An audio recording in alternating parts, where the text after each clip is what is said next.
Assalamualaikum warahmatullahi wabarakatuh. Kami kelompok 3. Kali ini kami akan mempresentasikan materi mengenai biaya pendidikan di Indonesia. Sebelumnya, izinkan saya memperkenalkan anggota kami terlebih dahulu. Saya sendiri selaku moderator bernama Anita Larasati Dwi Anggraini. Lalu ada rekan-rekan saya, Anissa Bali Amah, Purwan Daning Putri, Rena Rahmawati, dan Juhairiyah. Langsung saja, tidak berlama-lama, kita langsung masuk ke materi.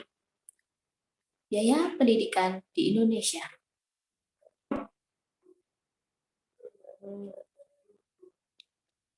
Apa sih biaya pendidikan itu?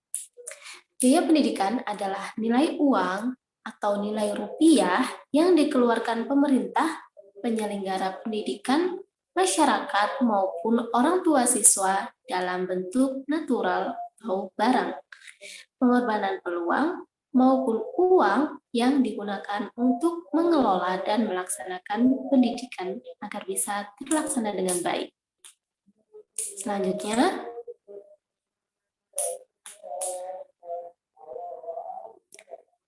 tujuan pembiayaan pendidikan.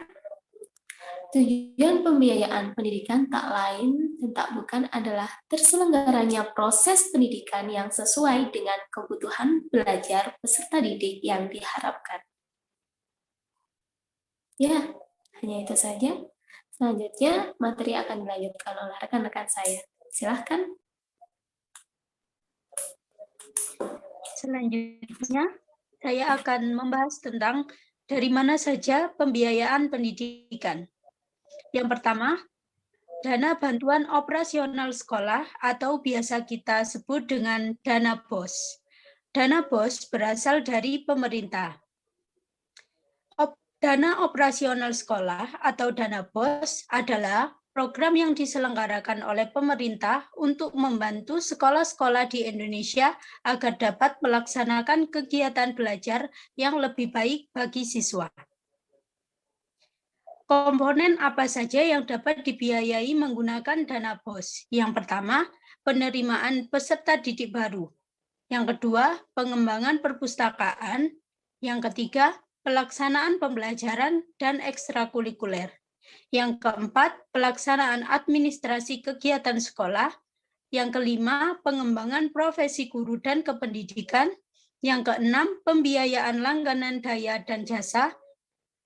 Kemudian pemeliharaan sarana dan prasarana, dan yang terakhir pembayaran honorer. Dan yang kedua, komite sekolah dan orang tua.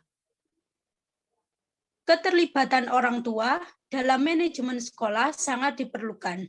Orang tua bisa berpartisipasi dalam pembiayaan biaya pendidikan dengan menyumbangkan dana, barang, ataupun jasa.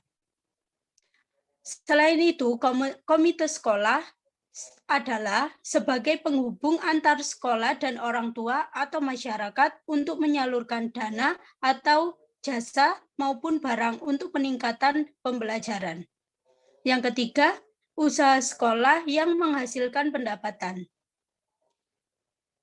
Kegiatan yang dilakukan untuk bisa mendapatkan pendapatan bagi sekolah, yaitu contohnya seperti koperasi sekolah, kantin, penyisian dana kegiatan dari siswa, seperti lomba, dan lainnya.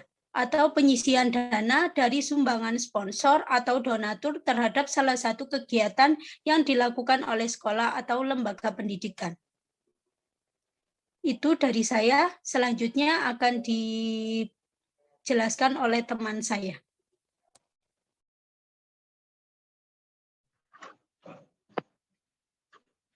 Oke, saya akan menjelaskan tentang benarkah biaya pendidikan di Indonesia itu mahal?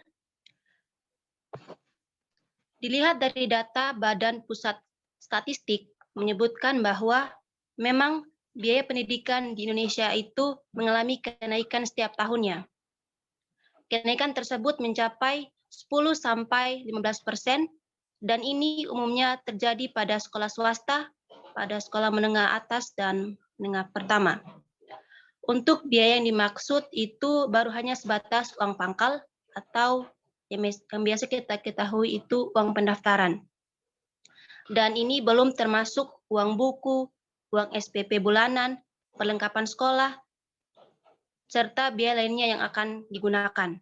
Jadi dari sini kita bisa melihat bahwa memang benar bahwa biaya pendidikan di Indonesia itu mahal. Selanjutnya akan dijelaskan oleh teman saya.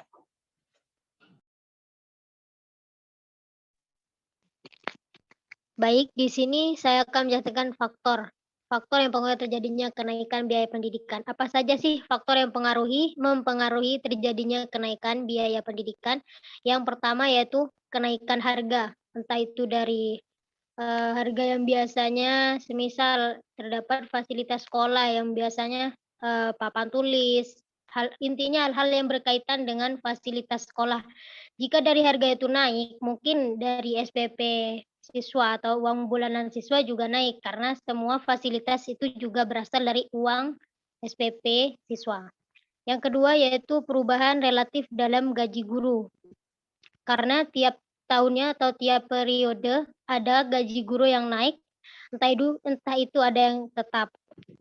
Untuk yang terakhir yaitu perubahan dalam populasi dan kenaikan prosentasi anak di sekolah negeri. Itu juga menjadi salah satu faktor yang mempengaruhi terjadinya kenaikan biaya pendidikan. Oke, untuk selanjutnya dilanjutkan dengan teman saya.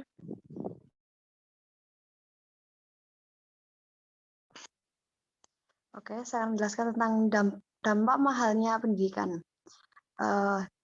Di sini disebutkan ada 3 dampak negatif dari mahalnya biaya pendidikan. Yang pertama adalah lemahnya sumber daya manusia. Jadi biasanya dengan pendidikan, kualitas sumber daya manusia akan meningkat.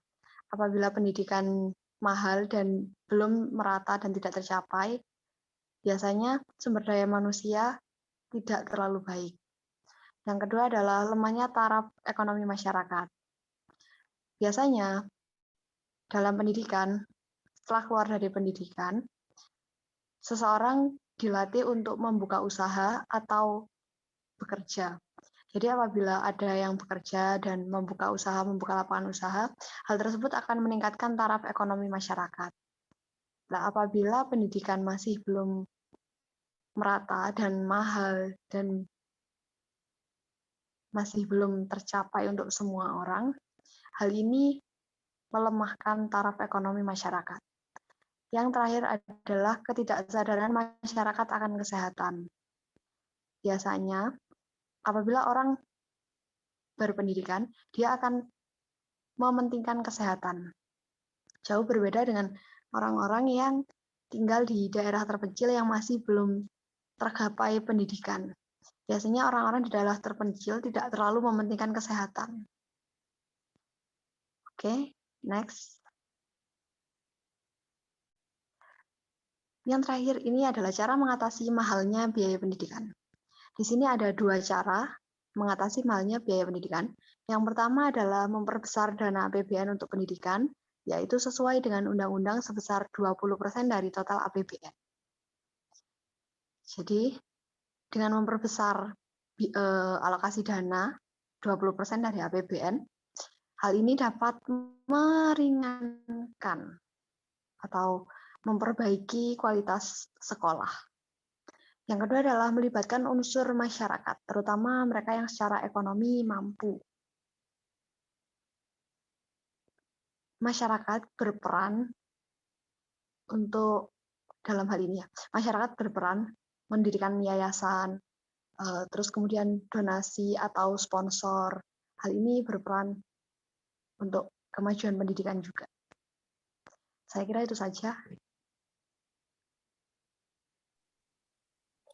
Ya, dan itulah semua materi-materi yang disampaikan oleh teman saya mengenai biaya pendidikan di Indonesia, tentang apa itu biaya pendidikan, lalu tujuannya apa, sumbernya itu dari mana saja, benarkah mahal? Oh iya, sekitar 10-15% per tahunnya meningkat, memang mahal di Indonesia pendidikannya. Lalu faktor kenaikan biaya yang dipengaruhi oleh harga fasilitas yang naik, juga naiknya gaji guru, lalu dampak negatif yang berpengaruh pada SDM, taraf ekonomi masyarakat juga bagaimana cara masyarakat dalam memandang pentingnya kesehatan, dan yang terakhir, cara untuk mengatasi naiknya biaya pendidikan itu sendiri. Dan itulah semua materi yang dapat kami sampaikan di dalam presentasi kali ini. Saya selaku moderator mohon maaf apabila ada salah kata dalam menyampaikan presentasi pada malam hari ini. Sekian dari saya dan teman-teman saya. Wassalamualaikum warahmatullahi wabarakatuh.